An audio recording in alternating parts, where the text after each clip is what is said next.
So, but we will not be getting 58, but we can't tell you what happens until the league actually makes an announcement.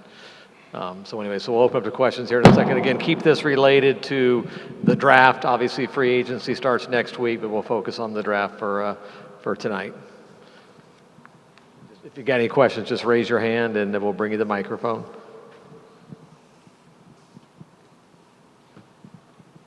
Just why Poole? What did you like about Poole? We liked his playmaking. We liked his shot making, versatility, plays multiple positions. Worked him out here where you guys are sitting and standing. He's a confident player. So some upside there too, just 2 years in college and pretty young. I think he just turned 20. So Draymond said he likes him. Bob, it emphasized, finding some scorers and some guys who can maybe make an impact. I know you said that yesterday. You're hoping that a couple of these guys could at least have an impact right away. I hope so. I mean, it's so hard. We liked all these guys, and you just don't know when they're gonna. We've learned that me sitting up here pontificating is just guessing. But these are guys we liked. We're happy with it, and seemed like good kids. All kind of different kind of kids coming from different places. One 4-year guy, one European guy, and one younger player. So kind of and look, they're all different positions, which we'll get to see them in the summer league. Hopefully, all 3 of them. Hey, Bob. What did you see about, I know Allen was in your G League that made you want to trade just to draft him? Well, it's rare to get that much opportunity to watch a guy play like we did with Allen. So you get to know his work ethic a little bit better than you do on a college kid. We're not around the college kids quite as much, but especially Kent Lako, having been around Allen most of the year, our coaching staff, Aaron Miles. So in a lot of these situations, you're really you do bet on the player, but you also bet on the person. And having had the opportunity for those guys to kind of watch them practice, watch them work, watch them grow, that stuff really matters. I mean, whoever we draft, they all have to get better. And how they get better is usually through working hard. And so if you know a guy's got a pretty good work ethic and he's got good size, good feel, good confidence, all those factors, you combine them all, and I think it made us feel pretty good about that selection. Hey, Bob, I know this is kind of an early, but when you look at the totality of the guys that you picked today, what's your early expectations of what they can provide for you next season? Yeah, I mean, I just expect that they'll be good people and work hard and make us look good. I don't know. Every year you draft, you put your best foot forward, you hire good people, and you take your shots, and then you go with that. And you look. I mean, there's probably somebody grading this draft right now. I don't know if we got an F or an A or a C. I have no idea. Which is understandable. That people like to see grades. It's fine. I like to see stuff like that too. But I don't know. I mean, look. I hope they work hard. I hope they're humble. I hope that they fit into our culture. I mean, that's why we took them. And I hope they help us win some basketball games. When it happens, does it happen in next season? I know that they're lucky to be around Steve Kerr and the coaching staff. They're lucky to be playing in a brand new facility. They're lucky to be playing for an ownership group like this. So I hope they take advantage of it. Bob, you took 2 second-rounders. One is 18 and the other one's 22, 23 years old. Is it fair to expect more early from the 22-year-old or the older guy than Allen? It might be, Monty. It might be. But one guy played in the G League, and that's a little bit more of a man's league than college. The G League probably approximates the NBA more than college does. So maybe it evens out. Eric's obviously older than Allen, but you factor in some pretty good experience playing against older guys and playing NBA rules. Which Allen has done and Eric hasn't, so maybe that evens out, but we'll see. I mean, it really matters what they look like a year, 2, 3 years from now than what they look like in 2 weeks or a month. But they're all different, right? So we'll see. I mean, they'll all probably grow at different rates. I just hope they all end up in a good place. Bob, you mentioned, kind of being patient with these guys, right? And kind of not knowing when exactly they'll materialize in the league. But considering where you guys are at with your salary cap might look, later on after free agency, how much of a priority was it to find players that you could potentially plug in and play in this coming season? Yeah, I mean, it's we will likely, no matter what transpires, be somewhat limited in free agency as far as spending. It's hard to find young players. I've said that before. The hope is that, look, I mean, even if one of them give us good minutes, great. 2 can, great. I don't know who knows who that guy will be, but we like these 3 well enough, and if they can help us next year, that'd be great. If they can't, hopefully they'll help us the year after. We still have some roster spots. We've got a lot of free agents, so.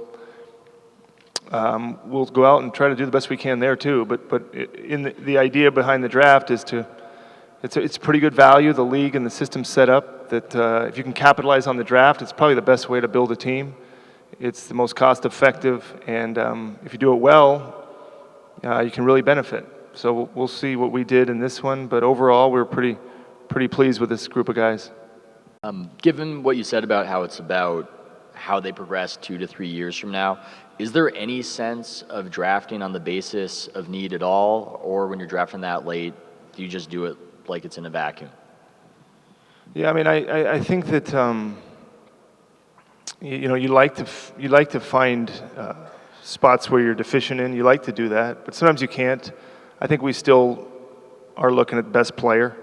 It seems like the league seems to be valuing the wing position a lot, but I think everybody's doing that. But it doesn't mean if we really liked a big in that spot we wouldn't have done it. Obviously Allen's a big, but our philosophy is kind of get the best player you can at that spot.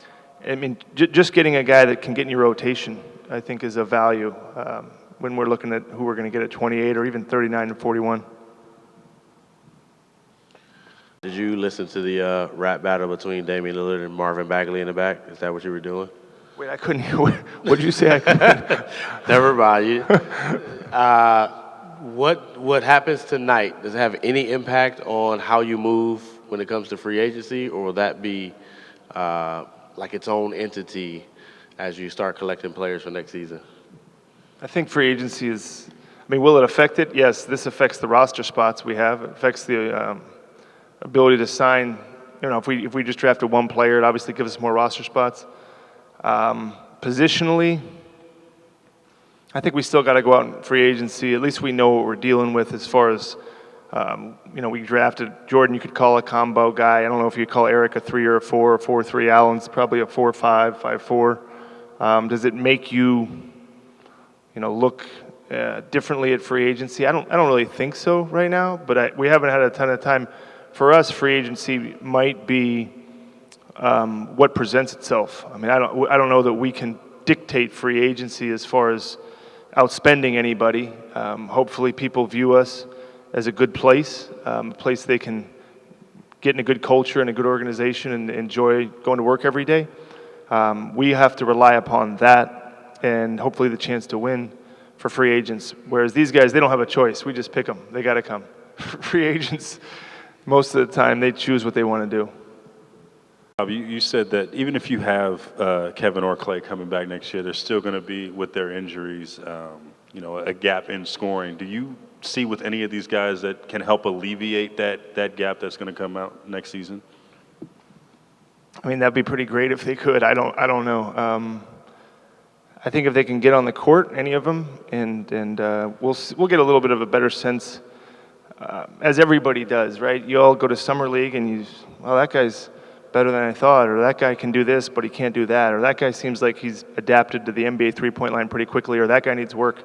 We learn sometimes like you do, not just our players, any player. I mean, the whole league sits there, whether you're whatever summer league you're in, you have an immediate takeaway, and then you wonder, can that player improve upon any of deficiencies, or the strengths they have, can they capitalize on those and actually be able to do the things they do in summer league in an NBA game? Because for the most part, Allen's the only one that we've seen in a semblance of an NBA game. NBA game is much different than college. We'll have an idea, and Steve will have an idea coming out of camp, coming out of summer league a little bit. Who can we possibly rely on to who? I can't tell you right now which one of the three might command the most minutes. I really don't know. That's Steve's call. That's actually in the hands of these players. But, it doesn't have to be right away. It just has to be at some point, and that's what we're hoping for. Bob, you mentioned Draymond's approval of the Jordan Poole pick. Was he present in the draft room tonight like he was last season?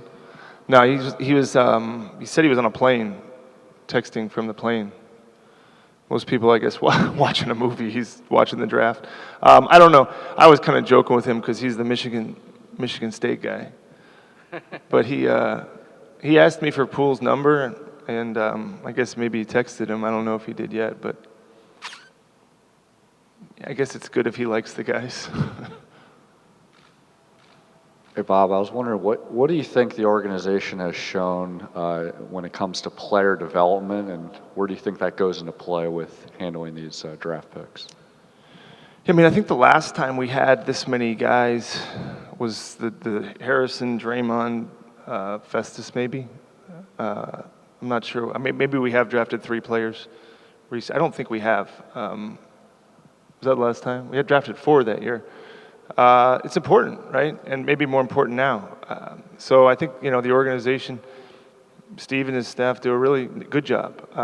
Everybody develops at their own rate, and it's an important part of the game. It always has been, but we've been a pretty vet-heavy team for the past few years, and this is whether it's these guys and you add Jacob and whatever else we do. I mean, maybe we sign a minimum guy there, or any guy that's younger. It's going to be an important part of our process, and so a lot of it's on the coaches, and a lot of it's on these guys. They got to show up and do their job. I mean, this is professional sports now. I mean, they got to want it, and so when you draft a guy, you hope that they want to be great or good as much as you want them to, but you can't make them. So when you draft guys, hopefully they look over there and see our vets working, and they see that a guy like Steph Curry over on the basket over there is working harder than they are. That's a problem, because he's already checked a lot of boxes in his career. So you put guys in a culture like that, you put them around high quality players and people, and hopefully sometimes by osmosis they pick it up. Just a reminder, we'll have a press conference on Monday at noon here to introduce the 3 players.